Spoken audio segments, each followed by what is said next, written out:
ਕਿ ਸਿਹਤ ਮੰਤਰੀ ਪੰਜਾਬ ਨੇ ਜਦੋਂ ਦੌਰਾ ਕੀਤਾ ਸੀ ਤਾਂ ਵੀਸੀ ਨੂੰ ਇੱਕ ਗੱਦੇ ਤੇ ਲਟਾਇਆ ਗਿਆ ਸੀ ਕਿਉਂਕਿ ਉਸ ਗੱਦੇ ਦੇ ਹਾਲਾਤ ਬਹੁਤ ਖਸਤਾ ਸੀਗੇ। ਤਾਂ ਵਿਵਾਦ ਖੜਾ ਹੋਇਆ। ਤਾਂ ਤੁਹਾਨੂੰ ਅਸੀਂ ਫਰੀਦਕੋਟ ਦੇ ਮੈਡੀਕਲ ਕਾਲਜ ਲੈ ਕੇ ਆਏ, ਤੁਹਾਨੂੰ ਇੱਥੋਂ ਦੇ ਹਾਲਾਤ ਦਿਖਾ ਦਈਏ ਕਿ ਕਹਿ ਲਈਏ ਕਿ ਜਿਸ ਤੇ ਇੱਕ ਪਾਸੇ ਅਸਤੀਫਾ ਦਿੱਤਾ ਗਿਆ ਵਾਈਸ ਚਾਂਸਲਰ ਵੱਲੋਂ। ਜਿਹੜੇ ਮੁੱਦੇ ਤੇ ਅਸੀਂ ਬੋਲ ਰਹੇ ਸੀ ਹਸਪੀਟਲ ਦੀਆਂ ਸੇਵਾਵਾਂ ਨੂੰ ਲੈ ਕੇ, ਉਹਦੇ ਮਾੜੇ ਪ੍ਰਬੰਧ ਨੂੰ ਲੈ ਕੇ, EMPLOYEES ਦੀਆਂ ਮੰਗਾਂ ਨੂੰ ਲੈ ਕੇ, ਉਹ ਤਾਂ ਮੈਨੂੰ ਲੱਗਦਾ ਕਿ ਜਿਹੜੇ ਸਾਰੇ ਸਿਆਸਤਦਾਨ ਨੇ ਉਹ ਮੁੱਦੇ ਤੋਂ ਭਟਕਾ ਕੇ ਵੀਸੀ ਬੈੱਡ ਤੇ ਲੰਮੇ ਕੋ ਪਿਆ, ਵੀਸੀ ਨਾਲ ਗਲਤ ਹੋਇਆ। ਇਸ ਮੁੱਦੇ ਨੂੰ ਸਿਆਸਤਦਾਨਾਂ ਨੇ ਆਪੋਜੀਸ਼ਨ ਜਿਹੜੇ ਹੈਗੇ ਆ ਪਾਰਟੀਆਂ ਦੇ ਆ, ਉਹਨਾਂ ਨੇ ਸਾਡਾ ਮੁੱਦਾ ਤੇ ਪਤਾ ਹੀ ਨਹੀਂ ਕਿੱਥੇ ਦਾ ਕਿੱਥੇ ਚਲੇ ਗਿਆ ਜੀ, ਹੋਰ ਹੀ ਪਾਸੇ ਲੈ ਤੁਰੇ ਨੇ। ਐਜ਼ ਅ ਸਟਾਫ ਨਰਸ ਕੰਮ ਕਰ ਰਹੀ ਹਾਂ। ਸਾਡੇ ਸਟਾਫ ਨਰਸਿਸ ਦੀ ਸ਼ੁਰੂ ਤੋਂ ਹੀ ਪ੍ਰੋਬਲਮ ਰਹੀ ਆ ਕਿ ਸਾਡੇ ਸਟਾਫ 'ਚ ਦੀ ਕਮੀ ਹੈ। ਇਸ ਹਸਪੀਟਲ 'ਚ ਬਹੁਤ ਵਾਰ ਕਹਿੰਦੇ ਕੋਈ ਸਟਾਫ ਦੀ ਪੂਰਤੀ ਨਹੀਂ ਕੀਤੀ ਜਾਂਦੀ। ਇੱਕ ਸਟਾਫ ਦੇ ਉੱਪਰ 70 50 ਮਰੀਜ਼ਾਂ ਦਾ ਬੋਝ ਆ ਜਿਹੜੀਆਂ ਉਹ ਕੱਲੀਆਂ ਦੇਖ ਰਹੀਆਂ ਆ। ਇਸ ਮੁੱਦੇ ਨੂੰ ਲੈ ਕੇ ਜਾਂ ਸਾਡੀਆਂ ਕੋਈ ਪ੍ਰਮੋਸ਼ਨਸ ਨਹੀਂ ਕਰ ਰਹੇ, ਕੋਈ ਇਸ ਹਸਪੀਟਲ 'ਚ ਸਾਨੂੰ ਸਮਾਨ ਨਹੀਂ ਮਿਲਦਾ, ਇਸ ਹਸਪੀਟਲ 'ਚ ਸਾਨੂੰ ਸੁਵਿਧਾ ਨਹੀਂ ਮਿਲਦੀ। ਇੱਕ ਐਮਰਜੈਂਸੀ 'ਚ ਤੁਸੀਂ ਕਦੀ ਪੇਸ਼ੈਂਟ ਜਾਏਗਾ, ਕਈ 2 ਰੁਪਏ ਦੀ ਸਿਰਿੰਜ ਤੱਕ ਨਹੀਂ ਉਹਨਾਂ ਕੋਲ ਹੁੰਦੀ। ਪੇਸ਼ੈਂਟ ਸਾਡੇ ਕੋਲ ਹੁੰਦਾ ਤੇ ਅਸੀਂ ਉਹਨੂੰ 2 ਰੁਪਏ ਦੀ ਸਿਰਿੰਜ ਲੈਣ ਭੇਜਦੇ ਆ। ਇਹਨਾਂ ਚੀਜ਼ਾਂ ਨੂੰ ਲੈ ਕੇ ਮਤਲਬ ਹਸਪੀਟਲ ਦੀ ਜਿਹੜੀ ਮਾੜੀ ਐਡਮਿਨਿਸਟ੍ਰੇਸ਼ਨ ਹੈ ਉਹਦੇ ਮੁੱਦਿਆਂ ਨੂੰ ਲੈ ਕੇ ਅਸੀਂ ਬੈਠੇ ਸੀਗੇ, ਪਰ ਸਾਡੇ ਮੁੱਦੇ ਨੂੰ ਹੋਰ ਹੀ ਪਾਸੇ ਇਹਨਾਂ ਨੇ ਉਲਝਾ ਦਿੱਤਾ ਹੈ। ਕਦੀ ਇਸ ਹਸਪੀਟਲ ਦਾ ਆ ਕੇ ਕਦੀ ਉਹਦਾ ਹਾਲ ਪੁੱਛਿਆ ਸੀ? ਜੇ ਚੇਤਨ ਮਾਜਰਾ ਜੀ ਨੇ ਆ ਕੇ ਰਾਉਂਡ ਕੀਤਾ, ਉਹਨਾਂ ਬਾਥਰੂਮ ਤੱਕ ਚੈੱਕ ਕੀਤੇ, ਬੈੱਡ ਵੇਖੇ, ਮਰੀਜ਼ਾਂ ਦੇ ਹਾਲ ਚਾਲ ਪੁੱਛੇ, ਤੇ ਕੀ ਮਾੜਾ ਕਰਤਾ ਉਹਨਾਂ ਨੇ? ਪੂਰਾ ਆਮ ਜਨਤਾ ਉਹਨਾਂ ਦੇ ਨਾਲ ਆ। ਮਾਫੀ ਤਾਂ ਬੰਦੀ ਨਹੀਂ ਆ ਜੀ, ਮਾਫੀ ਤਾਂ ਸਗੋਂ ਵਾਈਸ ਚਾਂਸਲਰ ਨੂੰ ਮੰਗਣੀ ਚਾਹੀਦੀ ਹੈ, ਜਿਨ੍ਹਾਂ ਦੇ ਕਾਰਨ ਸਾਡੇ ਹਸਪੀਟਲ ਦੀ ਇਮੇਜ ਗਲਤ ਖਰਾਬ ਹੋਈ ਹੈ। ਜਿਹੜਾ ਇੱਕ ਗੱਦਿਆਂ ਦਾ ਰੌਲਾ ਸਾਨੂੰ ਜਾਣਕਾਰੀ ਮਿਲੀ ਹੈ ਕਿ ਮੈਡੀਕਲ ਸੁਪਰਡੈਂਟ ਉਹਨਾਂ ਵੱਲੋਂ ਸਮੇਂ ਸਿਰ ਜਿਹੜਾ ਸਾਰੀਆਂ ਡਿਮਾਂਡਸ ਭੇਜ ਦਿੱਤੀਆਂ ਗਈਆਂ, ਜਿਹਨੂੰ ਕਿ 1 ਸਾਲ ਦੇ ਕਰੀਬ ਹੋ ਗਿਆ। ਰਿਕਾਰਡ ਤੁਸੀਂ ਦਫ਼ਤਰ ਤੋਂ ਕਢਾ ਸਕਦੇ ਹੋ। ਔਰ ਇਹ ਗੱਦਿਆਂ ਦੀ ਸਾਰੀ ਲਿਸਟ ਜੋ ਹੈ ਇਹ ਸਾਡੇ ਕੋਲ ਹੈ, ਜਿਹਦੇ ਵਿੱਚ ਸਕਿਨ ਵਾਰਡ ਦੇ ਵੀ ਗੱਦਿਆਂ ਦਾ ਉਹਨਾਂ ਨੇ ਮੈਂਸ਼ਨ ਕੀਤਾ ਹੋਇਆ। ਜਿਹੜੇ ਗੱਦੇ ਚੇਂਜ ਕਰਵਾਉਣੇ ਜਿਹੜੇ ਉਹ ਕਰੇ 25 ਗੱਦਿਆਂ ਨੂੰ ਚੇਂਜ ਕਰਨ ਬਾਰੇ ਕਿਹਾ ਗਿਆ, ਉਹਨਾਂ ਨੂੰ ਕੰਡਮ ਕੀਤਾ ਗਿਆ 1 ਸਾਲ ਪਹਿਲਾਂ। ਹਾਂਜੀ, ਇਹ 400 ਗੱਦਿਆਂ ਦੀ ਮੰਗ ਜਿਹੜੀ ਹੈ ਉਹਨਾਂ ਨੇ ਕੀਤੀ ਸੀ, ਜਿਹੜੀ ਕਿ ਖਰੀਦ ਜੋ ਹੈ ਪ੍ਰੋਕਿਉਰਮੈਂਟ ਡਿਪਾਰਟਮੈਂਟ ਜਿਹੜਾ ਕਿ ਡਾਕਟਰ ਰਾਜ ਬਹਾਦਰ ਦੇ ਸਿੱਧਾ ਥੱਲੇ ਹੈ, SVC ਦੇ ਥੱਲੇ ਹੈ, ਉਹਨਾਂ ਨੇ ਨਹੀਂ ਕੀਤੀ। ਡਾਕਟਰ ਰਾਜ ਬਹਾਦਰ ਨੇ ਜੋ ਸਿਆਸੀ ਲੀਡਰਾਂ ਦੇ ਕਹਿਣ ਤੇ ਰੈਜ਼ਿਗਨੇਸ਼ਨ ਟੈਂਡਰ ਕਰਨ ਦਾ ਡਰਾਮਾ ਕੀਤਾ, ਘੜਿਆਲੀ ਹੰਝੂ ਬਹਾਇਆ, ਉਹ ਸਰਾਸਰ ਕੋਰਾ ਝੂਠ ਹੈ। ਹਾਲੇ ਤੱਕ ਕੋਈ ਰਿਟਨ ਇੱਥੋਂ ਲੈਟਰ ਨਹੀਂ ਉਹਨਾਂ ਨੇ ਇਸ਼ੂ ਕੀਤਾ। ਰਾਜ ਬਹਾਦਰ ਦਾ ਅਸਤੀਫਾ ਮਨਜ਼ੂਰ ਕਰਨਾ ਚਾਹੀਦਾ ਹੈ, ਉਹਦੇ ਉੱਪਰ FIR ਦਰਜ ਹੋਣੀ ਚਾਹੀਦੀ ਹੈ। ਜਿੰਨੇ ਉੱਥੇ ਕਰਪਸ਼ਨ ਕੀਤੀ ਹੈ, ਜਿੰਨੇ ਉੱਥੇ ਧਾਂਦਲੀਆਂ ਕੀਤੀਆਂ, ਕਰਪਟ ਹੈ ਇਹ ਬੰਦਾ, ਉਹਦੇ ਤੇ ਪਰਚਾ ਦਰਜ ਕਰਕੇ ਐਕਸ਼ਨ ਲੈਣਾ ਚਾਹੀਦਾ। ਤੁਸੀਂ ਦੇਖ ਰਹੇ ਹੋ ਡੇਲੀ ਪੋਸਟ ਪੰਜਾਬੀ। ਫਰੀਦਕੋਟ ਦੇ ਬਾਬਾ ਫਰੀਦ ਯੂਨੀਵਰਸਿਟੀ ਦੇ ਵਾਈਸ ਚਾਂਸਲਰ ਦਾ ਇਸ਼ੂ ਪਿਛਲੇ ਕਈ ਦਿਨਾਂ ਤੋਂ ਲਗਾਤਾਰ ਚੱਲ ਰਿਹਾ ਹੈ ਕਿ ਸਿਹਤ ਮੰਤਰੀ ਪੰਜਾਬ ਨੇ ਜਦੋਂ ਦੌਰਾ ਕੀਤਾ ਸੀ ਤਾਂ ਉਸ ਤੋਂ ਬਾਅਦ ਵੀਸੀ ਨੂੰ ਇੱਕ ਗੱਦੇ ਤੇ ਲਟਾਇਆ ਗਿਆ ਸੀ ਕਿਉਂਕਿ ਉਸ ਗੱਦੇ ਦੇ ਹਾਲਾਤ ਬਹੁਤ ਖਸਤਾ ਸੀਗੇ। ਤਾਂ ਵਿਵਾਦ ਖੜਾ ਹੋਇਆ, ਕਮੀਆਂ ਸੀਗੀਆਂ, ਖਾਮੀਆਂ ਸੀਗੀਆਂ, ਪਰ ਜਿਹੜਾ ਵੀਸੀ ਰਾਜ ਬਹਾਦਰ ਨੇ ਉਹਨਾਂ ਨੂੰ ਜਿਹੜਾ ਕਹਿ ਲਿਆ ਕਿ ਗੱਦੇ ਤੇ ਲਟਾਉਣ ਦਾ ਜਿਹੜਾ ਸਿਹਤ ਮੰਤਰੀ ਦਾ ਇੱਕ ਵੀਡੀਓ ਵਾਇਰਲ ਹੁੰਦਾ ਤਾਂ ਉਸ ਤੋਂ ਬਾਅਦ ਉਹ ਆਪਣੇ ਪਦ ਤੋਂ ਅਸਤੀਫਾ ਦੇ ਦਿੰਦੇ ਆ। ਤਾਂ ਅੱਜ ਤੁਹਾਨੂੰ ਅਸੀਂ ਫਰੀਦਕੋਟ ਦੇ ਮੈਡੀਕਲ ਕਾਲਜ ਲੈ ਕੇ ਆਏ, ਤੁਹਾਨੂੰ ਇੱਥੋਂ ਦੇ ਹਾਲਾਤ ਦਿਖਾ ਦਈਏ ਕਿ ਆਖਰਕਾਰ ਵੀਸੀ ਸਾਹਿਬ ਨੇ ਅਸਤੀਫਾ ਤਾਂ ਦੇ ਦਿੱਤਾ, ਪਰ ਉਹਨਾਂ ਦਾ ਵਿਰੋਧ ਕਹਿ ਲਈਏ ਜਾਂ ਇੱਥੇ ਜਿਹੜੇ ਪ੍ਰਬੰਧਕ ਉਹ ਆਪ ਪ੍ਰਬੰਧਕ ਨੇ, ਕਿਉਂਕਿ ਦਿੱਕਤਾਂ ਲਗਾਤਾਰ ਇਸ ਮੈਡੀਕਲ ਕਾਲਜ ਦੀਆਂ ਵੀ ਹੈਗੀਆਂ ਕਿਉਂਕਿ ਬਾਬਾ ਫਰੀਦ ਯੂਨੀਵਰਸਿਟੀ ਦੇ ਵਾਈਸ ਚਾਂਸਲਰ ਨੇ ਅਸਤੀਫਾ ਦੇ ਦਿੱਤਾ। ਉਹ ਵੱਖ-ਵੱਖ ਤਰ੍ਹਾਂ ਦੀ ਪ੍ਰਤੀਕਿਰਿਆ ਵੀ ਲੋਕਾਂ ਦੀਆਂ ਸਾਹਮਣੇ ਆ ਰਹੀਆਂ। ਕੋਈ ਕਹਿ ਰਿਹਾ ਕਿ ਇਹ ਨਹੀਂ ਹੋਣਾ ਚਾਹੀਦਾ ਸੀ, ਸਿਹਤ ਮੰਤਰੀ ਨੇ ਗਲਤ ਕੀਤਾ, ਕੋਈ ਕਹਿ ਰਿਹਾ ਨਹੀਂ ਵੀਸੀ ਦੇ ਜਿਹੜੇ ਪ੍ਰਬੰਧ ਹੈ ਉਹ ਸਹੀ ਨਹੀਂ ਸੀ। ਯਾਨੀ ਹਰ ਕੋਈ ਬੰਦਾ ਆਪਣਾ ਤਰਕ ਦੇ ਰਿਹਾ। ਤਾਂ ਅੱਜ ਤੁਹਾਨੂੰ ਅਸੀਂ ਮੈਡੀਕਲ ਕਾਲਜ ਦੇ ਗਰਾਊਂਡ ਜ਼ੀਰੋ ਤੋਂ ਤੁਹਾਨੂੰ ਦਿਖਾਉਂਦੇ ਹਾਂ ਵੀ ਇੱਥੇ ਦੇ ਹਾਲਾਤ ਕੀ ਹੈ, ਕਿਉਂਕਿ ਹਾਲਾਤ ਇਹ ਜਿਹੜੇ ਅੱਜ ਦੇ ਨਹੀਂ ਵਿਗੜੇ ਹੋਏ, ਪਿਛਲੇ 10 ਦਿਨਾਂ ਤੋਂ ਵੀ ਜਿਹੜਾ ਪਹਿਲਾਂ ਦਾ ਸਮਾਂ ਹੋ ਚੁੱਕਿਆ ਕਿ ਇਹ ਜਗ੍ਹਾ ਦੇ ਉੱਤੇ ਧਰਨਾ ਲੱਗਿਆ ਹੋਇਆ। ਦੇਖ ਸਕਦੇ ਹੋ ਇਹ ਧਰਨੇ ਤੇ EMPLOYEE ਬੈਠੇ ਆ। 10 ਦਿਨ ਤੋਂ ਜ਼ਿਆਦਾ ਦਾ ਸਮਾਂ ਹੋ ਚੁੱਕਿਆ ਕਿ ਇਹਨਾਂ ਵੱਲੋਂ ਪ੍ਰੋਟੈਸਟ ਕੀਤਾ ਜਾ ਰਿਹਾ। ਇਹ ਪ੍ਰੋਟੈਸਟ ਬੜੇ ਲੰਬੇ ਸਮੇਂ ਤੋਂ ਚੱਲ ਰਿਹਾ ਤੇ ਮੰਗਾਂ ਇਹਨਾਂ ਦੀਆਂ ਜਿਹੜੀਆਂ ਉਹ ਮੰਗਾਂ ਵੀ ਲਗਾਤਾਰ ਕਹਿ ਲਈਏ ਕਿ ਪੈਂਡਿੰਗ ਹੈਗੀਆਂ। ਬਹੁਤ ਮੰਗਾਂ ਜਿਹੜੀਆਂ ਹਜੇ ਤੱਕ ਹੱਲ ਨਹੀਂ ਹੋਈਆਂ। ਤਾਂ ਇਹ ਵਾਈਸ ਚਾਂਸਲਰ ਦੇ ਖਿਲਾਫ ਇਹ ਧਰਨਾ ਹੈਗਾ, ਜਿਹੜਾ ਕਹਿ ਲਈਏ ਕਿ ਵਾਈਸ ਚਾਂਸਲਰ ਰਾਜ ਬਹਾਦਰ ਜਿਨ੍ਹਾਂ ਨੂੰ ਆਪਣਾ ਅਸਤੀਫਾ ਦੇਣਾ ਪਿਆ, ਅਸਤੀਫਾ ਦਿੱਤਾ ਗਿਆ ਉਹਨਾਂ ਵੱਲੋਂ। ਤਾਂ ਇਹ ਮੈਡੀਕਲ ਕਾਲਜ ਦੇ ਹਾਲਾਤ ਇਹ ਹੈ ਕਿ ਵਾਈਸ ਚਾਂਸਲਰ ਦੇ ਜਿੱਥੇ ਇੱਕ ਪਾਸੇ ਲੋਕ ਜਾਂ ਵੱਖ-ਵੱਖ ਕਹਿ ਲਈਏ ਵਰਗਾਂ ਵੱਲੋਂ ਆਪਣੀ ਪ੍ਰਤੀਕਿਰਿਆ ਦਿੱਤੀ ਜਾ ਰਹੀ ਹੈ ਕਿ ਜਿਹੜਾ ਵੀ ਉਹ ਇਨਸੀਡੈਂਟ ਹੋਇਆ, ਜਿਹੜਾ ਵਾਕਿਆ ਹੋਇਆ, ਉਸ ਵਾਕਿਆ ਦੇ ਵਿੱਚ ਵਾਈਸ ਚਾਂਸਲਰ ਨੂੰ ਗੱਦੇ ਤੇ ਇੱਕ ਲਟਾਣਾ ਇਹ ਗਲਤ ਸੀਗਾ, ਇੱਕ ਵੱਡੇ ਅਹੁਦੇ ਤੇ ਉਹਨੇ।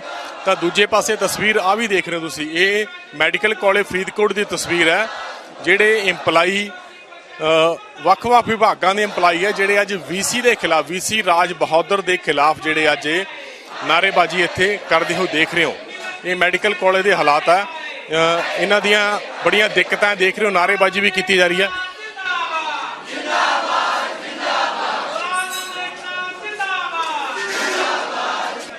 ਤਾਂ ਦੇਖ ਰਹੇ ਹੋ ਇਹ ਵਾਈਸ ਚਾਂਸਲਰ ਦੇ ਖਿਲਾਫ ਇਹ ਪ੍ਰੋਟੈਸਟ ਹੈਗਾ ਜਿਹੜਾ ਲਗਾਤਾਰ ਪਿਛਲੇ ਕਈ ਦਿਨਾਂ ਤੋਂ ਚੱਲ ਰਿਹਾ ਹੈ। ਉਹ ਬੈਨਰ ਵੀ ਤੁਸੀਂ ਦੇਖ ਸਕਦੇ ਹੋ। ਇਹ ਗਰਾਊਂਡ ਜ਼ੀਰੋ ਯਾਨੀ ਇਹ ਅਸਲ ਹਾਲਾਤ ਨੇ ਕਿ ਵਾਈਸ ਚਾਂਸਲਰ ਰਾਜ ਬਹਾਦਰ ਜਿਹੜਾ ਇੱਥੋਂ ਦੇ ਬਾਬਾ ਫਰੀਦ ਯੂਨੀਵਰਸਿਟੀ ਦੇ ਵਾਈਸ ਚਾਂਸਲਰ ਹੈ, ਉਹਨਾਂ ਦੇ ਖਿਲਾਫ ਇਹ ਧਰਨਾ ਹੈ। ਇਹ ਅੱਜ ਦਾ ਨਹੀਂ, ਕਰੀਬ 10 ਦਿਨ ਤੋਂ ਧਰਨਾ ਚੱਲ ਰਿਹਾ, 10 ਦਿਨਾਂ ਤੋਂ 12 ਦਿਨਾਂ ਤੋਂ ਇਹ ਧਰਨਾ ਜਿਹੜਾ ਲਗਾਤਾਰ ਚੱਲ ਰਿਹਾ। ਤਾਂ ਕਹਿ ਲਈਏ ਕਿ ਇਹ ਹਾਲਾਤ ਨੇ ਕਿਉਂਕਿ ਇਹਦੇ ਤੁਹਾਨੂੰ ਇਹ ਵੀ ਦੱਸ ਦਈਏ ਕਿ ਯੂਨੀਵਰਸਿਟੀ ਦੇ ਅਧੀਨ ਜਿਹੜੇ 6 ਤੋਂ 7 ਕਾਲਜ ਆਉਂਦੇ ਆ, ਉਹਨਾਂ ਕਾਲਜਾਂ ਦੇ ਇੰਪਲਾਈ ਹੈਗੇ ਜਿਨ੍ਹਾਂ ਦੀਆਂ ਪਿਛਲੀਆਂ ਕਈ ਮੰਗਾਂ ਨੇ, ਕਈ ਪੈਂਡਿੰਗਸ ਮੰਗਾਂ ਨੇ, ਉਹਦੇ ਕਰਕੇ ਇਹ ਬੈਠੇ ਹੋਏ ਆ ਧਰਨੇ ਦੇ ਉੱਤੇ। ਤਾਂ ਇਹ ਅਸਲ ਹਾਲਾਤ ਨੇ ਵਾਈਸ ਚਾਂਸਲਰ ਦੇ ਜਿਨ੍ਹਾਂ ਦੇ ਖਿਲਾਫ ਇਹ ਧਰਨਾ ਲੱਗਿਆ ਹੋਇਆ ਹੈ। ਤਾਂ ਇਹਨਾਂ ਨਾਲ ਗੱਲਬਾਤ ਵੀ ਕਰਾਂਗੇ। ਤਾਂ ਫਿਲਹਾਲ ਤੁਹਾਨੂੰ ਦੱਸ ਦਈਏ ਕਿ ਵਾਈਸ ਚਾਂਸਲਰ ਰਾਜ ਬਹਾਦਰ ਵੱਲੋਂ ਜਿਹੜਾ ਅਸਤੀਫਾ ਦੇ ਕੇ ਇੱਕ ਹਮਦਰਦੀ ਲੈਣ ਦੀ ਜਿਹੜੀ ਹੈ ਕੋਸ਼ਿਸ਼ ਆ ਉਹ ਕੀਤੀ ਗਈ ਹੈ। ਪਰ ਦੂਜੇ ਪਾਸੇ ਆਹ ਤਸਵੀਰ ਦੇਖ ਸਕਦੇ ਹੋ ਮੈਡੀਕਲ ਕਾਲਜ ਦੇ ਅੰਦਰ ਦੇ ਹਾਲਾਤ ਨੇ ਕਿ ਆਖਰ ਇਹ ਐਨੇ ਇੰਪਲਾਈ ਕਿਉਂ ਧਰਨੇ ਤੇ ਬੈਠੇ। ਇਹ ਨਾਅਰੇਬਾਜ਼ੀ ਹੋ ਰਹੀ ਹੈ ਮੈਡੀਕਲ ਕਾਲਜ ਦੇ ਅੰਦਰ ਦੀ ਤਸਵੀਰ ਹੈ, ਮੈਡੀਕਲ ਕਾਲਜ ਦੀ ਤਸਵੀਰ ਹੈ ਜਿੱਥੇ ਤੁਸੀਂ ਦੇਖ ਸਕਦੇ ਹੋ ਕਿ ਨਾਅਰੇਬਾਜ਼ੀ ਕਿਹਦੇ ਖਿਲਾਫ ਹੋ ਰਹੀ ਹੈ, ਵਾਈਸ ਚਾਂਸਲਰ ਦੇ ਖਿਲਾਫ ਨਾਅਰੇਬਾਜ਼ੀ ਕੀਤੀ ਜਾ ਰਹੀ ਹੈ। ਤਾਂ ਇਹ ਵੱਡਾ ਰੋਸ਼ ਹੈਗਾ। ਇਸ ਰੋਸ਼ ਨੂੰ ਲੈ ਕੇ ਕਹਿ ਲਈਏ ਕਿ ਜਿੱਥੇ ਇੱਕ ਪਾਸੇ ਅਸਤੀਫਾ ਦਿੱਤਾ ਗਿਆ ਵਾਈਸ ਚਾਂਸਲਰ ਵੱਲੋਂ, ਉੱਥੇ ਦੂਜੇ ਪਾਸੇ ਗੱਲ ਕਰ ਲਈਏ ਇੰਪਲਾਈ ਨੇ ਜਿਹੜੇ ਉਹਨਾਂ ਨੂੰ ਵੱਡੀਆਂ ਦਿੱਕਤਾਂ ਨੇ। ਤਾਂ ਪਿਛਲੇ ਦਿਨ ਫਿਰ ਤੁਹਾਨੂੰ ਦਿਖਾ ਦਈਏ, ਪਿਛਲੇ 12 ਦਿਨਾਂ ਤੋਂ ਧਰਨੇ ਤੇ ਬੈਠੇ ਸੀ। ਸਿਹਤ ਮੰਤਰੀ ਦੌਰਾ ਕਰਦੇ ਆ, ਦੌਰਾ ਕਰਨ ਤੋਂ ਬਾਅਦ ਇੱਥੇ ਉਹਨਾਂ ਨੂੰ ਇੱਕ ਗੰਦੇ ਯਾਨੀ ਕਹਿ ਸਕਦੇ ਖਸਤਾ ਹਾਲਤ ਜਿਹੜੀ ਸੀਗੀ, ਜਿਹੜੀ ਕਮੀਆਂ ਸੀਗੀਆਂ, ਖਾਮੀਆਂ ਸੀ, ਉਹਨਾਂ ਖਾਮੀਆਂ ਨਾਲ ਜਾਣੂ ਕਰਵਾਇਆ ਜਾਂਦਾ। ਤਾਂ ਉਸ ਤੋਂ ਬਾਅਦ ਕਹਿ ਲਈਏ ਕਿ ਵਿਰੋਧ ਹੁੰਦਾ, ਵਿਰੋਧ ਹੋਣ ਤੋਂ ਬਾਅਦ ਸਿਹਤ ਮੰਤਰੀ ਵੱਲੋਂ ਵੀ ਜਿਹੜਾ ਕਹਿ ਸਕਦੇ ਕਿ ਇੱਕ ਉਹਨਾਂ ਨੂੰ ਕਿਹਾ ਜਾਂਦਾ ਕਿ ਆਖਰਕਾਰ ਇਹ ਹਾਲਾਤ ਕਿਉਂ ਹੈ। ਤਾਂ ਅੱਜ ਤੁਹਾਨੂੰ ਦਿਖਾਇਆ ਸੀ ਕਿ ਵਾਈਸ ਚਾਂਸਲਰ ਦੇ ਖਿਲਾਫ ਜਿਹੜਾ ਇਹ ਧਰਨਾ ਲੱਗਿਆ ਹੋਇਆ। ਤੇ ਜਿਹੜੇ ਇੰਪਲਾਈ ਹੈਗੇ ਨੇ ਜਿਨ੍ਹਾਂ ਨੂੰ ਦਿੱਕਤਾਂ ਹੈਗੀਆਂ ਉਹਨਾਂ ਨਾਲ ਵੀ ਗੱਲ ਕਰਾਂਗੇ।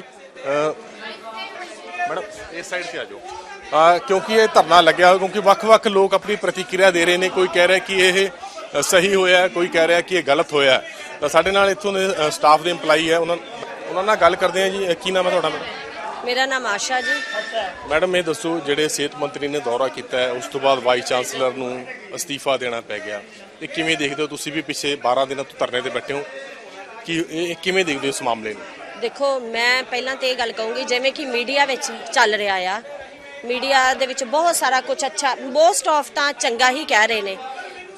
ਮੈਨੂੰ ਇਹ ਸਮਝ ਨਹੀਂ ਆਉਂਦੀ ਕਿ ਅਸੀਂ ਜਿਹੜਾ ਤਾਂ ਸਾਡਾ ਮੁੱਦਾ ਸੀਗਾ, ਜਿਹੜੇ ਮੁੱਦੇ ਤੇ ਅਸੀਂ ਬੋਲ ਰਹੇ ਸੀ, ਹਸਪੀਟਲ ਦੀਆਂ ਸੇਵਾਵਾਂ ਨੂੰ ਲੈ ਕੇ, ਉਹਦੇ ਮਾੜੇ ਪ੍ਰਬੰਧ ਨੂੰ ਲੈ ਕੇ, ਇੰਪਲਾਈਜ਼ ਦੀਆਂ ਮੰਗਾਂ ਨੂੰ ਲੈ ਕੇ, ਉਹ ਤਾਂ ਮੈਨੂੰ ਲੱਗਦਾ ਕਿ ਜਿਹੜੇ ਸਾਰੇ ਸਿਆਸਤਦਾਨ ਨੇ ਉਹ ਮੁੱਦੇ ਤੋਂ ਭਟਕਾ ਕੇ ਵੀਸੀ ਬੈੱਡ ਤੇ ਲੰਮੇ ਕੋ ਪਿਆ, ਵੀਸੀ ਨਾਲ ਗਲਤ ਹੋਇਆ, ਇਸ ਮੁੱਦੇ ਨੂੰ ਸਿਆਸਤਦਾਨਾਂ ਨੇ, ਆਪੋਜੀਸ਼ਨ ਜਿਹੜੇ ਹੈਗੇ ਆ ਪਾਰਟੀਆਂ ਦੇ ਆ, ਉਹਨਾਂ ਨੇ ਸਾਡਾ ਮੁੱਦਾ ਤੇ ਪਤਾ ਹੀ ਨਹੀਂ ਕਿੱਥੇ ਦਾ ਕਿੱਥੇ ਹੀ ਚਲੇ ਗਿਆ ਜੀ, ਹੋਰ ਹੀ ਪਾਸੇ ਲੈ ਤੁਰੇ ਨੇ। ਜਿਹੜੀਆਂ ਸਾਡੀਆਂ ਪ੍ਰੋਬਲਮ ਸੀਗੀਆਂ ਉਹ ਤਾਂ ਸਾਡੀਆਂ ਇੱਕ ਪਾਸੇ ਹੀ ਰਹਿ ਗਈਆਂ ਜੀ। ਅਸੀਂ ਉਹਨਾਂ ਲੋਕਾਂ ਨੂੰ ਪੁੱਛਨੇ ਆ ਕਿ ਜਿਹੜੇ ਲੋਕ ਕਹਿ ਰਹੇ ਆ ਬਹੁਤ ਅੱਛਾ ਹੋਇਆ ਜਾਂ ਮਾੜਾ ਹੋਇਆ, ਵੀਸੀ ਨਾਲ ਮਾੜਾ ਹੋਇਆ, ਦੇਖੋ ਪਲੀਜ਼ ਮੈਨੂੰ ਉਹਨਾਂ ਨੂੰ ਇਹ ਆ ਕਿ ਇੱਕ ਵਾਰ ਆ ਕੇ ਸਾਡੇ ਹਸਪੀਟਲ ਵਿਜ਼ਿਟ ਕਰੋ, ਮਰੀਜ਼ਾਂ ਦੀਆਂ ਪ੍ਰੋਬਲਮ ਸੁਣੋ, ਸਾਡੀਆਂ ਪ੍ਰੋਬਲਮ ਸੁਣੋ। ਇੱਕ ਫੋਨ ਤੇ ਬੈਠ ਕੇ ਮੈਸੇਜ ਕਰਨਾ ਕਾਫੀ ਨਹੀਂ ਹੁੰਦਾ ਜੀ। ਅਗਰ ਤੁਸੀਂ ਉਸ ਮੈਸੇਜ ਤੋਂ ਉਸ ਮਤਲਬ ਮਾਹੌਲ ਤੋਂ ਜਾਣੂ ਨਹੀਂ ਹੋ, ਉੱਥੋਂ ਦੀ ਸੰਸਥਾ ਤੋਂ ਜਾਣੂ ਨਹੀਂ ਹੋ, ਤਾਂ ਤੁਹਾਨੂੰ ਬਿਨਾਂ ਵਜ੍ਹਾ ਕਮੈਂਟ ਕਰਨ ਦਾ ਕੋਈ ਅਧਿਕਾਰ ਨਹੀਂ ਆ। ਮੈਡਮ ਇੱਕ ਇਹ ਵੀ ਜਾਣਕਾਰੀ ਮਿਲ ਰਹੀ ਹੈ ਕਿ ਵੀਸੀ ਦੇ ਅਸਤੀਫੇ ਨੂੰ ਲੈ ਕੇ ਸਰਕਾਰ ਨਾਲ ਕੋਈ ਮੀਟਿੰਗ ਹੋ ਰਹੀ ਹੈ। ਜੇਕਰ ਸਰਕਾਰ ਅਸਤੀਫਾ ਐਕਸੈਪਟ ਨਹੀਂ ਕਰਦੀ ਜਾਂ ਕਹਿੰਦੇ ਵੀ ਤੁਹਾਨੂੰ ਜੁਆਇਨਿੰਗ ਦੁਬਾਰਾ ਕਰ ਲੱਗਦਾ ਹੈ ਰੀਜੁਆਇਨ ਜੇਕਰ ਵੀਸੀ ਕਰਦੇ ਨੇ ਤਾਂ ਤੁਸੀਂ ਸਹਿਮਤ ਹੋਵੋਗੇ ਇਹਦੇ ਨਾਲ? ਦੇਖੋ ਅਸੀਂ ਤਾਂ ਚਾਹੁੰਦੇ ਸੀਗੇ ਕਿ ਮਾਹੌਲ ਠੀਕ ਹੋਵੇ। ਤੁਹਾਡੇ ਹਿਸਾਬ ਨਾਲ ਜੋ ਹੋਇਆ ਉਹ ਬਿਲਕੁਲ ਸਹੀ। ਅੱਛਾ ਹੋਇਆ ਜੀ, ਦੇਖੋ ਬਹੁਤ ਅੱਛਾ ਹੋਇਆ। ਜੇ ਇੰਨੀ 8 ਸਾਲ ਤੋਂ ਇਹਨਾਂ ਕੋਲ ਐਡਮਿਨਿਸਟ੍ਰੇਸ਼ਨ ਨਹੀਂ ਹੋਈ ਤੇ ਹੁਣ ਆ ਕੇ ਐਡਮਿਨਿਸਟ੍ਰੇਸ਼ਨ ਕੀ ਕਰ ਲੈਣਗੇ? ਅਸੀਂ ਨਹੀਂ ਚਾਹੁੰਦੇ ਕਿ ਹੈਲਥ ਮਿਨਿਸਟਰ ਨੂੰ ਮਾਫੀ ਮੰਗਣੀ ਚਾਹੀਦੀ। ਬਿਲਕੁਲ ਮੈਡਮ, ਹੈਲਥ ਮਿਨਿਸਟਰ ਨੂੰ ਮਾਫੀ ਕਿਉਂ ਮੰਗਣੋ? ਇੰਨੀਆਂ ਸਰਕਾਰਾਂ ਆਈਆਂ ਗਈਆਂ, 10 ਸਾਲ ਤਾਂ ਮੈਨੂੰ ਹੋ ਗਏ ਜੌਬ ਕਰਦਿਆਂ ਇੱਥੇ। ਕਿਸੇ ਹੈਲਥ ਮਿਨਿਸਟਰ ਨੇ ਕਿਸੇ ਵਿਰੋਧੀ ਜਿਹੜੀਆਂ ਹੁਣ ਬਹੁਤ ਬੋਲ ਰਹੇ ਨੇ ਹੁਣ ਕਿ ਮਾੜਾ ਹੋਇਆ ਮਾੜਾ, ਮੈਂ ਉਹਨਾਂ ਸਰਕਾਰਾਂ ਤੋਂ ਪੁੱਛਣਾ ਚਾਹੁੰਦੀ ਹਾਂ ਕਿ ਤੁਸੀਂ ਆਪਣੀਆਂ ਸਰਕਾਰਾਂ 'ਚ ਕਦੀ ਰਾਉਂਡ ਕੀਤਾ ਸੀ? ਕਦੀ ਇਸ ਹਸਪੀਟਲ ਦਾ ਆ ਕੇ ਕਦੀ ਉਹਦਾ ਹਾਲ ਪੁੱਛਿਆ ਸੀ? ਜੇ ਚੇਤਨ ਮਾਜਰਾ ਜੀ ਨੇ ਆ ਕੇ ਰਾਉਂਡ ਕੀਤਾ, ਉਹਨਾਂ ਬਾਥਰੂਮ ਤੱਕ ਚੈੱਕ ਕੀਤੇ, ਬੈੱਡ ਵੇਖੇ, ਮਰੀਜ਼ਾਂ ਦੇ ਹਾਲ ਚਾਲ ਪੁੱਛੇ, ਤੇ ਕੀ ਮਾੜਾ ਕਰਤਾ ਉਹਨਾਂ ਨੇ? ਮੈਨੂੰ ਨਹੀਂ ਲੱਗਦਾ ਕੋਈ ਮਾੜਾ ਕੀਤਾ। ਅਸੀਂ ਚਾਹੁੰਦੇ ਹਾਂ ਹੈਲਥ ਮਿਨਿਸਟਰ ਬਿਲਕੁਲ ਮਾਫੀ ਨਾ ਮੰਗਣ। ਪੂਰੀ ਪੰਜਾਬ ਦੀ ਨਰਸਿਸ ਐਸੋਸੀਏਸ਼ਨ ਉਹਨਾਂ ਦੇ ਨਾਲ ਆ, ਪੂਰਾ ਆਮ ਜਨਤਾ ਉਹਨਾਂ ਦੇ ਨਾਲ ਆ। ਮਾਫੀ ਤਾਂ ਬੰਦੀ ਨਹੀਂ ਆ ਜੀ, ਮਾਫੀ ਤਾਂ ਸਗੋਂ ਵਾਈਸ ਚਾਂਸਲਰ ਨੂੰ ਮੰਗਣੀ ਚਾਹੀਦੀ ਹੈ, ਜਿਨ੍ਹਾਂ ਦੇ ਕਾਰਨ ਸਾਡੇ ਹਸਪੀਟਲ ਦੀ ਇਮੇਜ ਗਲਤ ਖਰਾਬ ਹੋਈ ਹੈ ਜੀ। ਬਿਲਕੁਲ ਮੈਡਮ, ਕੀ ਲੱਗਦਾ ਤੁਹਾਨੂੰ ਇਹ ਜਿਹੜਾ ਇਸ਼ੂ ਹੋਇਆ, ਵੱਖ-ਵੱਖ ਪ੍ਰਤੀਕਿਰਿਆਵਾਂ ਆ ਰਹੀਆਂ, ਆਈਐਮਐਲ ਵੀਸੀ ਨਾਲ ਸਟੈਂਡ ਕਰਦੇ ਆ, ਤੁਸੀਂ ਕਹਿ ਰਹੇ ਹੋ ਕਿ ਇੱਥੇ ਪ੍ਰਬੰਧ ਠੀਕ ਨਹੀਂ ਸੀਗਾ, ਵੀ ਸਿਹਤ ਮੰਤਰੀ ਨੇ ਜੋ ਕੀਤਾ ਬਿਲਕੁਲ ਠੀਕ ਹੈ, ਤੇ ਅਸਤੀਫਾ ਜਿਹੜਾ ਤੁਹਾਨੂੰ ਲੱਗਦਾ ਕਿ ਅਸਤੀਫਾ ਸਰਕਾਰ ਵਾਪਸ ਕਰ ਸਕਦੀ ਹੈ? ਜੇ ਕਰਦੀ ਹੈ ਤਾਂ ਕਿੱਦਾਂ ਰੁਖ ਰਹੂਗਾ? ਅਗਰ ਉਹ ਵਾਪਸ ਆਉਂਦੇ ਆ, ਅਸਤੀਫਾ ਵਾਪਸ ਆਉਣ ਤੋਂ ਬਾਅਦ ਇੱਥੇ ਰੀਜੁਆਇਨ ਕਰਦੇ ਆ, ਤਾਂ ਅਸੀਂ ਉਹਨਾਂ ਦਾ ਵਿਰੋਧ ਕਰਾਂਗੇ। ਅਸੀਂ ਉਹਨਾਂ ਦਾ ਡਟ ਕੇ ਵਿਰੋਧ ਕਰਾਂਗੇ, ਰੋਸ ਪ੍ਰਗਟ ਕਰਾਂਗੇ। ਅਸੀਂ ਬਿਲਕੁਲ ਨਹੀਂ ਚਾਹੁੰਦੇ ਕਿ ਇਹ ਵਾਈਸ ਚਾਂਸਲਰ ਇੱਥੇ ਜੀਜੀਐਸ ਮੈਡੀਕਲ ਦੇ ਵਿੱਚ ਵਾਪਸ ਆਉਣ। ਬਿਲਕੁਲ, ਕੀ ਕਹੋਗੇ ਜੀ? 12 ਦਿਨ ਤੋਂ ਥੋੜਾ ਧਰਨਾ ਲੱਗਿਆ, ਸਿਹਤ ਮੰਤਰੀ ਦੌਰਾ ਕਰਦੇ ਆ, ਵੀਸੀ ਆਪਣਾ ਅਸਤੀਫਾ ਦੇ ਕੇ ਬੜੀ ਸਿੰਪਥੀ ਲੈਣ ਦੀ ਕੋਸ਼ਿਸ਼ ਕਰ ਰਿਹਾ। ਲੱਗਦਾ ਤੁਹਾਨੂੰ ਇਹੋ ਜਿਹੇ ਹਾਲਾਤ ਹੈਗੇ ਸੀ ਕਿ ਸਿੰਪਥੀ ਉਹਨਾਂ ਨੂੰ ਮਿਲਣੀ ਚਾਹੀਦੀ? ਦੇਖੋ ਜੀ, ਮੈਂ ਤੁਹਾਨੂੰ ਇੱਕ ਗੱਲ ਕਰਨਾ ਚਾਹੁੰਦਾ। ਪੰਜਾਬ ਦੀ ਜਦੋਂ ਟੌਪ ਸਿਕਿਉਰਿਟੀ ਦੀਆਂ ਜਿਹੜੀਆਂ ਲੈਟਰਸ ਹੁੰਦੀਆਂ, ਜਿਹੜੀਆਂ ਸੀਕ੍ਰੇਟ ਦੱਸੀਆਂ ਜਾਂਦੀਆਂ, ਉਹ ਅਗਲੇ 5 ਮਿੰਟਾਂ ਵਿੱਚ ਸਾਰੇ ਕਿਤੇ ਵਾਇਰਲ ਹੋ ਜਾਂਦੀਆਂ। ਮੈਨੂੰ ਨਹੀਂ ਲੱਗਦਾ ਡਾਕਟਰ ਰਾਜ ਬਹਾਦਰ ਨੇ ਅਸਤੀਫਾ ਦਿੱਤਾ, ਕਿਉਂਕਿ ਜੇ ਦਿੱਤਾ ਹੁੰਦਾ ਹੁਣ ਤੱਕ ਸਾਰੇ ਕਿਤੇ ਅੱਜ ਕਿੰਨੇ ਦਿਨ ਹੋ ਗਏ ਵਾਇਰਲ ਹੋ ਗਿਆ ਹੁੰਦਾ। ਇਹ ਸਿਰਫ ਪਖੰਡਵਾਦ ਆ, ਨਾਟਕ ਆ। ਕੋਈ ਉਹਨਾਂ ਨੇ ਅਸਤੀਫਾ ਨਹੀਂ ਦਿੱਤਾ, ਉਹ ਕੁਰਸੀ ਦੇ ਨਾਲ ਚਿਪਕੇ ਹੋਏ ਨੇ। ਦੂਜੀ ਗੱਲ, ਇੱਕ ਮੈਂ ਤੁਹਾਨੂੰ ਖਾਸ ਦੱਸ ਦੇਵਾਂ, ਇੱਥੇ ਉਹਨਾਂ ਦੇ ਜਿਹੜਾ ਹੈਗਾ ਜੋ ਵੀ ਉਸ ਦਿਨ ਘਟਨਾਕ੍ਰਮ ਹੋਇਆ, ਉਹਨਾਂ ਨੂੰ ਡਾਕਟਰੀ ਤੇ ਉਹਨਾਂ ਦੇ ਉੱਤੇ ਕੋਈ ਕੁਐਸਚਨ ਮਾਰਕ ਨਹੀਂ ਕਿਸੇ ਨੇ ਕੀਤਾ, ਨਾ ਲੋਕਾਂ ਨੇ ਕੀਤਾ, ਨਾ ਜਿਹੜੇ ਮੰਤਰੀ ਸਾਹਿਬ ਨੇ ਕੀਤਾ। ਉਹ ਇੱਥੇ ਮੰਤਰੀ ਸਾਹਿਬ ਦੇ ਨਾਲ ਇੱਕ ਪ੍ਰਬੰਧਕ ਦੇ ਵਜੋਂ ਸਭ ਕੁਝ ਦਿਖਾ ਰਹੇ ਸੀ। ਮੁੱਖ ਜਿਹੜੇ ਉਹ ਰਿਸਪੌਂਸਿਬਲ ਪ੍ਰਬੰਧਕ ਨੇ ਇੱਥੇ ਜਿਹੜਾ ਹੈਗਾ, ਇੱਕ ਜਿਹੜੀ ਸਿੰਪਲ ਮੈਂ ਤੁਹਾਨੂੰ ਦੱਸਣਾ ਚਾਹੁੰਦਾ, ਜੇ ਕਿਸੇ ਸੇਵਾਦਾਰ ਦੀ, ਕਿਸੇ ਡਾਟਾ ਐਂਟਰੀ ਦੀ 6 ਮਹੀਨੇ ਦੀ ਠੇਕੇ ਵਾਲੇ EMPLOYEE ਦੀ 20 ਟਰਮ ਹੁੰਦੀ ਆ, ਤਾਂ ਉਹਦੇ ਤੇ ਵੀ ਸਾਈਨ ਆ ਜਿਹੜੇ ਵਾਈਸ ਚਾਂਸਲਰ ਦੇ ਹੁੰਦੇ ਆ। ਜੇ ਕਿਸੇ ਡਾਕਟਰ ਦਾ ਇੰਕਰੀਮੈਂਟ ਲੱਗਦਾ ਜਾਂ ਕਿਸੇ ਵੀ ਮੁਲਾਜ਼ਮ ਦਾ ਲੱਗਦਾ, ਉਹਦੇ ਤੇ ਜਿਹੜੇ ਸਾਈਨ ਆ ਵਾਈਸ ਚਾਂਸਲਰ ਦੇ ਹੁੰਦੇ ਆ। ਉਹਨਾਂ ਤੋਂ ਬਿਨਾ ਇੱਥੇ ਚਿੜੀ ਵੀ ਨਹੀਂ ਫਰ ਮਾਰ ਸਕਦੀ। ਤਾਂ ਉਹ ਹੀ ਸਭ ਕੁਝ ਕਰਤਾ ਧਰਤਾ ਨੇ। ਜਿਹੜਾ ਇੱਕ ਗੱਦਿਆਂ ਦਾ ਰੌਲਾ ਸਾਨੂੰ ਜਾਣਕਾਰੀ ਮਿਲੀ ਹੈ ਕਿ ਮੈਡੀਕਲ ਸੁਪਰਡੈਂਟ ਉਹਨਾਂ ਵੱਲੋਂ ਸਮੇਂ ਸਿਰ ਜਿਹੜਾ ਸਾਰੀਆਂ ਡਿਮਾਂਡਸ ਭੇਜ ਦਿੱਤੀਆਂ ਗਈਆਂ, ਜਿਹਨੂੰ ਕਿ 1 ਸਾਲ ਦੇ ਕਰੀਬ ਹੋ ਗਿਆ। ਰਿਕਾਰਡ ਤੁਸੀਂ ਦਫ਼ਤਰ ਤੋਂ ਕਢਾ ਸਕਦੇ ਹੋ। ਜੋ ਹੋਇਆ ਸਹੀ ਹੋਇਆ? ਥੋੜਾ ਬਿਲਕੁਲ ਸਹੀ ਹੋਇਆ। ਜੋ ਵੀ ਹੋਇਆ ਉਹਨੂੰ ਸਿਰਫ ਜਿਹੜੀ ਤੂਲ ਗਲਤ ਦਿੱਤੀ ਜਾ ਰਹੀ ਹੈ, ਇਹੀ ਮੇਨ ਕਾਰਨ ਹੈ। ਬਿਲਕੁਲ ਉਹਨਾਂ ਨੂੰ ਦੇਖਿਆ ਜਾ ਰਿਹਾ ਵੀ ਇੱਕ ਡਾਕਟਰ ਦੀ ਬੇਇੱਜ਼ਤੀ ਹੋ ਗਈ ਹੈ ਬੈੱਡ ਤੇ ਪੈ ਕੇ, ਪਰ ਉਹਨਾਂ ਦਾ ਵੀਸੀ ਵਜੋਂ ਕੀ ਕੰਮ ਰਿਹਾ ਇਸ ਤੇ ਕੋਈ ਗੱਲ ਨਹੀਂ ਕੀਤੀ ਜਾ ਰਹੀ। ਇਹ ਕੈਂਸਰ ਬੈਲਟ ਹੈ, ਫਰਜ਼ ਨਹੀਂ ਨਿਭਾ ਸਕਦੇ, ਪੂਰਾ ਜਿਹੜੀ ਡਿਊਟੀ ਬਣਦੀ ਹੈ ਉਹ ਨਹੀਂ। ਮੈਂ ਆਈਐਮਏ ਨੂੰ ਇੱਕ ਸਵਾਲ ਕਰਨਾ ਚਾਹੁੰਦਾ ਵੀ ਜਦੋਂ ਆਈਐਮਏ ਦੇ ਵਿੱਚ ਜਿੰਨੇ ਵੀ ਡਾਕਟਰ ਹੈ ਜਿਹੜੇ ਰਜਿਸਟਰਡ ਹੁੰਦੇ ਆ, ਵੀ ਜਦੋਂ ਇਹ ਡਾਕਟਰ ਦੀ ਡਿਗਰੀ ਮਿਲਦੀ ਹੈ ਕਿ ਓਥ ਚੱਕਦੇ ਆ, ਸਹੁੰ ਚੱਕਦੇ ਆ ਵੀ ਅਸੀਂ ਮਰੀਜ਼ਾਂ ਪ੍ਰਤੀ ਇਮਾਨਦਾਰ ਨਾਲ ਆਪਦੀ ਸੇਵਾ ਕਰਾਂਗੇ, ਪਹਿਲਾਂ ਉਹ ਓਥ ਨੂੰ ਦੁਬਾਰਾ ਪੜ੍ਹਨ ਇਹ ਵੀ ਉਹਨਾਂ ਨੇ ਸਹੁੰ ਕਾਹਦੀ ਚੱਕੀ ਸੀ, ਵੀ ਮਰੀਜ਼ਾਂ ਦੀ ਸੇਵਾ ਕਰਨ ਦੀ ਸਹੁੰ ਚੱਕੀ ਸੀ ਕਿ ਕਰਪਟ ਵੀਸੀ ਦੀ ਹਮਾਇਤ ਵਾਸਤੇ ਸਹੁੰ ਚੱਕੀ ਸੀ। ਮੈਂ ਉਹਨੂੰ ਸਵਾਲ ਕਰਦਾ, ਇੱਕ ਜਿਹੜਾ ਰਾਜ ਬਹਾਦਰ ਵੀਸੀ ਹੈ, ਇਹ ਜਿੰਨਾ ਆਈਐਮਏ ਅੱਜ ਉਹਨਾਂ ਦੇ ਹੱਕ 'ਚ ਖੜਾ, ਇਹੀ ਉਹਨਾਂ ਨੂੰ ਪਿਛਲੇ ਦਿਨਾਂ 'ਚ ਗਾਲਾਂ ਕੱਢਦਾ ਸੀਗਾ, ਇਹਨਾਂ ਦੇ ਮੁਖਾਲਫਤ ਕਰਦਾ ਸੀ, ਇਹਨਾਂ ਦੇ ਖਿਲਾਫ ਲਿਖ ਕੇ ਐਨਐਮਸੀ ਨੂੰ ਭੇਜਦਾ ਸੀ ਵੀ ਇਹਨੂੰ ਮੈਂਬਰ ਨਾ ਲਿਆ ਜਾਵੇ, ਇਹ ਕੰਮ 'ਚ ਡਿੱਕੇ ਲਾਉਂਦਾ। ਤੁਹਾਨੂੰ ਲੱਗਦਾ ਕਿ ਸਰਕਾਰ ਨੂੰ ਅਸਤੀਫਾ ਲੈ ਲੈਣਾ ਚਾਹੀਦਾ? ਰਾਜ ਬਹਾਦਰ ਦਾ ਅਸਤੀਫਾ ਮਨਜ਼ੂਰ ਕਰਨਾ ਚਾਹੀਦਾ ਹੈ, ਉਹਦੇ ਉੱਪਰ ਐਫਆਈਆਰ ਦਰਜ ਹੋਣੀ ਚਾਹੀਦੀ ਹੈ। ਜਿੰਨੇ ਉੱਥੇ ਕਰਪਸ਼ਨ ਕੀਤੀ ਹੈ, ਜਿੰਨੇ ਉੱਥੇ ਧਾਂਦਲੀਆਂ ਕੀਤੀਆਂ, ਕਰਪਟ ਹੈ ਇਹ ਬੰਦਾ, ਉਹਦੇ ਤੇ ਪਰਚਾ ਦਰਜ ਕਰਕੇ ਐਕਸ਼ਨ ਲੈਣਾ ਚਾਹੀਦਾ। ਬਿਲਕੁਲ ਸੰਖੇਪ 'ਚ ਹੀ ਜਾਨਣਾ ਚਾਹਾਂਗੇ। ਪ੍ਰੋਟੈਸਟ ਲੰਬਾ ਚੱਲ ਰਿਹਾ ਹੈ, ਜੇਕਰ ਸਰਕਾਰ ਕਹਿੰਦੀ ਕਿ ਅਸੀਂ ਤੁਹਾਡਾ ਅਸਤੀਫਾ ਨਹੀਂ ਲੈਣਾ, ਫਿਰ ਕੀ ਰੁਖ ਹੋਊਗਾ ਅੱਗੇ? ਸਰ, ਅਗਰ ਸਰਕਾਰ ਲੋਕ ਭਾਵਨਾਵਾਂ ਦਾ ਵੀ ਖਿਆਲ ਨਹੀਂ ਰੱਖੇਗੀ ਤਾਂ ਲੋਕਾਂ ਨੂੰ ਸੜਕਾਂ ਤੇ ਨਿਤਰਨਾ ਹੀ ਪੈਣਾ। ਮੈਂ ਇੱਕ ਛੋਟੀ ਜੀ ਗੱਲ ਤੁਹਾਡੇ ਸਾਹਮਣੇ ਇਹ ਰੱਖਣਾ ਚਾਹੁੰਦਾ ਕਿ ਸਾਡੇ ਮੈਡੀਕਲ ਸੁਪਰਡੈਂਟ ਸਾਹਿਬ ਨੇ ਲੈਟਰ ਨੰਬਰ 14295 ਦੇ ਰਾਹੀਂ 3/9/2021 ਨੂੰ ਜਿਹੜੀ ਹੈ ਗੱਦਿਆਂ ਦੀ ਡਿਮਾਂਡ ਭੇਜੀ ਹੈ, ਔਰ ਇਹ ਗੱਦਿਆਂ ਦੀ ਸਾਰੀ ਲਿਸਟ ਜੋ ਹੈ ਇਹ ਸਾਡੇ ਕੋਲ ਹੈ, ਜਿਹਦੇ ਵਿੱਚ ਸਕਿਨ ਵਾਰਡ ਦੇ ਵੀ ਗੱਦਿਆਂ ਦਾ ਉਹਨਾਂ ਨੇ ਮੈਂਸ਼ਨ ਕੀਤਾ ਹੋਇਆ ਹੈ। ਜਿਹੜੇ ਗੱਦੇ ਚੇਂਜ ਕਰਵਾਣੇ, ਜਿਹੜੇ ਉਹ ਕਰੇ 25 ਗੱਦਿਆਂ ਨੂੰ ਚੇਂਜ ਕਰਨ ਬਾਰੇ ਕਿਹਾ ਗਿਆ, ਉਹਨਾਂ ਨੂੰ ਕੰਡਮ ਕੀਤਾ ਗਿਆ 1 ਸਾਲ ਪਹਿਲਾਂ। ਹਾਂਜੀ, ਇਹ 400 ਗੱਦਿਆਂ ਦੀ ਮੰਗ ਜਿਹੜੀ ਹੈ ਉਹਨਾਂ ਨੇ ਕੀਤੀ ਸੀ, ਜਿਹੜੀ ਕਿ ਖਰੀਦ ਜੋ ਹੈ ਪ੍ਰੋਕਿਉਰਮੈਂਟ ਡਿਪਾਰਟਮੈਂਟ ਜਿਹੜਾ ਕਿ ਡਾਕਟਰ ਰਾਜ ਬਹਾਦਰ ਦੇ ਸਿੱਧਾ ਥੱਲੇ ਹੈ, ਐਸਵੀਸੀ ਦੇ ਥੱਲੇ ਹੈ, ਉਹਨਾਂ ਨੇ ਨਹੀਂ ਕੀਤੀ। ਜੇ ਲੋਕ ਹਿੱਤ ਦਾ ਖਿਆਲ ਨਹੀਂ ਰੱਖਦੇ ਤਾਂ ਫਿਰ ਇਹਨਾਂ ਨੂੰ ਕੁਰਸੀਆਂ ਤੇ ਬਣੇ ਰਹਿਣ ਦਾ ਕੋਈ ਹੱਕ ਨਹੀਂ ਹੈ। ਡਾਕਟਰ ਰਾਜ ਬਹਾਦਰ ਨੇ ਜੋ ਸਿਆਸੀ ਲੀਡਰਾਂ ਦੇ ਕਹਿਣ ਤੇ ਰੈਜ਼ਿਗਨੇਸ਼ਨ ਟੈਂਡਰ ਕਰਨ ਦਾ ਡਰਾਮਾ ਕੀਤਾ, ਘੜਿਆਲੀ ਹੰਝੂ ਬਹਾਏ ਹੈ, ਉਹ ਸਰਾਸਰ ਕੋਰਾ ਝੂਠ ਹੈ। ਹਾਲੇ ਤੱਕ ਕੋਈ ਰਿਟਨ ਇੱਥੋਂ ਲੈਟਰ ਨਹੀਂ ਉਹਨਾਂ ਨੇ ਇਸ਼ੂ ਕੀਤਾ। ਸਰ, ਇੱਥੇ ਨਾ ਰੱਖੋ, ਅਸਤੀਫਾ ਲੈ ਲੈਣਾ ਚਾਹੀਦਾ ਹੈ। ਅਗਰ ਉਹ ਆਪਣੇ ਆਪ ਨੂੰ ਅੱਛਾ ਡਾਕਟਰ ਮਹਿਸੂਸ ਕਰਦੇ ਹੈ, ਵੈਸੇ ਉਮਰ ਹੈ ਨਹੀਂ ਸਰ 72 ਸਾਲ 'ਚ, ਨਹੀਂ ਸਰਜਰੀ ਕਰਨੀ ਚਾਹੀਦੀ ਉਹਨਾਂ ਨੂੰ, ਫਿਰ ਵੀ ਉਹਨਾਂ ਨੂੰ ਅਗਰ ਉਹ ਕੋਈ ਚਾਰਜ ਦੇਣਾ ਚਾਹੁੰਦੇ, ਉਹਨਾਂ ਨੂੰ ਮੋਹਾਲੀ ਸਪਾਈਨ ਸੈਂਟਰ ਦੇ ਵਿੱਚ ਬਤੌਰ ਸਰਜਨ ਨਿਯੁਕਤ ਕੀਤਾ ਜਾਵੇ, ਉੱਥੋਂ ਦੀ ਵੀ ਜਿਹੜੀ ਹੈ ਐਡਮਿਨਿਸਟ੍ਰੇਸ਼ਨ ਇਹਨਾਂ ਤੋਂ ਲੈ ਲਈ ਜਾਵੇ। ਬਿਲਕੁਲ ਮੈਡਮ, ਬੜਾ ਲੰਬਾ ਥੋੜਾ ਸੰਘਰਸ਼ ਚੱਲ ਰਿਹਾ ਹੈ। ਵੀਸੀ ਬੜਾ ਵੱਡਾ ਇਸ਼ੂ ਹੈਗਾ ਕਿ ਮੰਤਰੀ ਵੱਲੋਂ ਲਟਾਇਆ ਗਿਆ ਚੀਜ਼ ਹੈ, ਇਹ ਸਹੀ ਹੋਇਆ ਜਾਂ ਗਲਤ ਹੋਇਆ, ਕਿਵੇਂ ਦੇਖਦੇ ਹੋ? ਦੇਖੋ ਸਰ, ਮੈਂ ਤੁਹਾਨੂੰ ਦੱਸਣਾ ਚਾਹੁੰਦੀ ਹਾਂ ਵੀ ਵੀਸੀ ਸਰ ਜਦੋਂ ਡਾਕਟਰ ਗਿੱਲ ਤੋਂ ਬਾਅਦ 3 ਸਾਲ ਵੀਸੀ ਸਰ ਆਏ, ਜਿਹੜਾ ਇਹਨਾਂ ਦੀ ਕਾਰਜਕਾਰੀ ਸੀਗੀ 3 ਸਾਲਾਂ ਦੀ, ਉਦੋਂ ਬਾਅਦ ਜਦੋਂ ਇਹਨਾਂ ਨੂੰ ਫੇਰ ਐਕਸਟੈਂਸ਼ਨ ਮਿਲਦੀ ਆ, ਲੋਕ ਤਾਂ ਉਦੋਂ ਹੀ ਪਸੰਦ ਨਹੀਂ ਕਰਦੇ ਪਏ ਸੀ। ਜਦੋਂ 3 ਸਾਲ ਦੀ ਐਕਸਟੈਂਸ਼ਨ ਤੋਂ ਬਾਅਦ ਹਰ ਇੱਕ ਬੰਦਾ ਵੇਟ ਕਰ ਰਿਹਾ ਸੀ ਵੀ ਇਹ ਕਦੋਂ ਜਾਣਗੇ, ਠੀਕ ਹੈ। ਫਿਰ 3 ਸਾਲ ਦੀ ਐਕਸਟੈਂਸ਼ਨ ਮਿਲੀ, ਹਰ ਇੱਕ ਕਿਸੇ ਬੰਦੇ ਤੇ ਖੁਸ਼ੀ ਨਹੀਂ ਸੀਗੀ ਕਿ ਹੁਣ ਈਵਨ ਕਿ ਮੈਨੂੰ ਨਹੀਂ ਪਤਾ ਵੀ ਡਾਕਟਰਸ ਕਿਹੜੇ ਹਿਸਾਬ ਨਾਲ ਉੱਥੇ ਪਹੁੰਚੇ ਆ। ਕੋਈ ਵੀ ਡਾਕਟਰ ਸਾਡੇ ਮੂੰਹ ਤੇ ਆ ਕੇ ਗੱਲ ਕਰੇ, ਪਸੰਦ ਕੋਈ ਵੀ ਨਹੀਂ ਕਰਦਾ ਪਿਆ ਸੀ। ਮੈਂ ਤੁਹਾਨੂੰ ਇੱਕ ਗੱਲ ਦੱਸਣਾ ਚਾਹੁੰਦੀ ਹਾਂ, ਡਾਕਟਰ ਗਿੱਲ ਵਾਈਸ ਚਾਂਸਲਰ ਸੀ ਜਿਹੜੇ, ਉਹਨਾਂ ਦੇ ਆਉਣ ਤੋਂ ਪਹਿਲਾਂ ਇਹ ਹਸਪੀਟਲ ਬੁੱਚੜਖਾਨਾ ਵੱਜਦਾ ਸੀ। ਅਸੀਂ ਫਰੀਦਕੋਟ ਦੇ ਹੀ ਰਹਿਣ ਵਾਲੇ ਆ, ਇੱਥੇ ਕੋਈ ਨਹੀਂ ਆਉਂਦਾ ਸੀ, ਸਾਰੇ ਇੱਥੋਂ ਚੱਲਦੇ ਸੀ ਕਿ ਇੱਥੇ ਨਹੀਂ ਲੁਧਿਆਣੇ ਡੀਐਮਸੀ ਲੈ ਜਾਓ। ਡਾਕਟਰ ਗਿੱਲ ਦੇ ਆਉਣ ਤੋਂ ਬਾਅਦ ਇਹ ਹਸਪੀਟਲ ਬਣਿਆ, ਇੱਥੇ ਡਾਕਟਰਸ ਮੰਗਵਾਏ ਗਏ, ਠੀਕ ਹੈ। ਡਾਕਟਰ ਗਿੱਲ ਡੇਲੀ ਰਾਉਂਡ ਕਰਦੇ ਸੀ, ਇੱਕ ਈਵਨ ਕਿ ਹੈਲਪਰ ਦਾ ਵੀ ਪਤਾ ਸੀ ਵੀ ਆਹ ਬੰਦਾ ਇੱਥੇ ਹੈਲਪਰ ਆ ਤੇ ਆਹ ਡਾਕਟਰ ਹੈ। ਹਰ ਇੱਕ ਨੂੰ ਕੋਲੇ ਜਾ ਕੇ ਉਹਨਾਂ ਦੀ ਪ੍ਰੋਬਲਮਸ ਪੁੱਛਣੀਆਂ, ਠੀਕ ਹੈ।